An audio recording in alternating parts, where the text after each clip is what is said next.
हम सब की एक कॉमन कहानी है।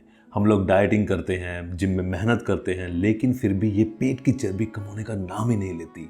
ऐसा लगता है कि हमारा शरीर ही हमारे खिलाफ कोई साजिश कर रहा है, और ये साजिश सच है। एक बहुत ही इंटरेस्टिंग बुक है द हंग्री जीन। इसमें बताया गया है कि कैसे हमारा शरीर या हमारा डीएनए हजारों सालों तक फमीन्स यानी कि अकाल से होकर गुजरा है। हमारे पूर्वजों ने भूख देखी थी, इसलिए हमारी बॉडी सेल्स ने सरवाइव करना सीखा। हमारे पास वो थ्रिफ्टी जीन्स हैं जो एक्स्ट्रा चम्मच चावल को फैट की तरह स्टोर कर लेते हैं, स्पेसिफिकली हमारे लीवर और अदर ऑर्गन्स के आसपास। कभी आपने सोचा है कई इंडियंस ऐसे हैं जो शराब नहीं पीते, सिगरेट नहीं पीते, नॉन वेज नहीं खाते, लेकिन फिर भी उनके पास में बेली फैट है। We are biologically build to save energy, not to burn it. लेकिन आज कोई फैमीन, कोई अकाल नहीं है। हम लोग टेक्नोलॉजिकली बहुत ही एडवांस हो गए हैं। आज स्विगी है, जोमेटो है, और यही सबसे बड़ी प्रॉब्लम हो गई है। हम फेल इसलिए नहीं होते कि हम लेजी हैं, हम फेल इसलिए होते हैं कि हम लोग हेल्दी के नाम पर कार्ब लोडिंग कर रहे हैं। थिंक अबाउट इट, एक इंडियन स्टैंडर्ड प्लेट में क्या होता है खाने के लिए? रोटी, सब्जी, दाल, चावल, दही, ये सब कुछ। टेक्निकली ये सब कुछ कार्ब्स ही तो है। Even so called our healthy diet food, poha, upma, idli, healthy oats, ये सब कुछ कार्ब्स है। They turn 80% sugar by the time it is in your blood stream. इसीलिए जब तक हम लोग बायोलॉजी और हमारे कल्चर के बीच में बैलेंस नहीं समझेंगे, वेइंग स्केल नहीं हिलेगा। तो इस जेनेटिक कोड को कैसे क्रैक किया जाए? So let's fix your Indian plate with these 10 realistic habits. Number 1, flip the ratio. सबसे पहले अपनी थाली को उल्टा कर दीजिए, यानी कि सब्जी ज़्यादा खाइए और रोटी कम।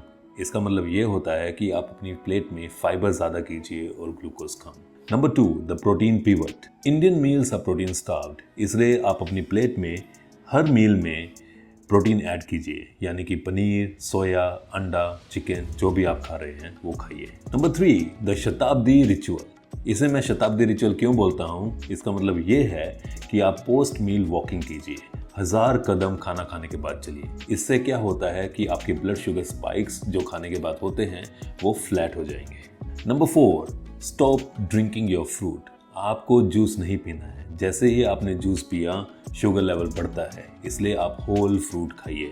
Identify your sneaky sugars.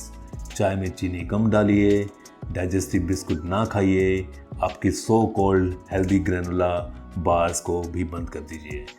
ग्रेनुला bars के अंदर एटलीस्ट 4 से 5 चम्मच हिडन शुगर होती है। नंबर 6, माई फेवरेट, योर देसी फैट। आजकल हम लोग refined oils, even refined oil sprays use करते हैं, लेकिन ये रिफाइंड ऑयल्स आपकी बॉडी में इन्फ्लेमेशन पैदा करते हैं। तो इन्हें रिप्लेस करके हमारा पॉपुलर घी, कोकोनट ऑयल या मस्टर्ड ऑयल में खाना बनाइए। Number 7, strength over stamina. सिर्फ पार्क में घूमने से वेट लॉस नहीं होगा। Your muscles our metabolic engines. जितनी मसल्स ज्यादा होंगी उतना फैट बर्न ऑटोमेटिकली होगा।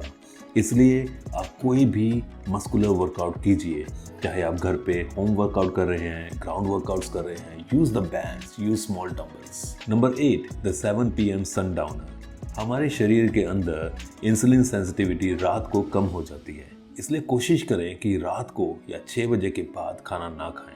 Number 9, the hydration check.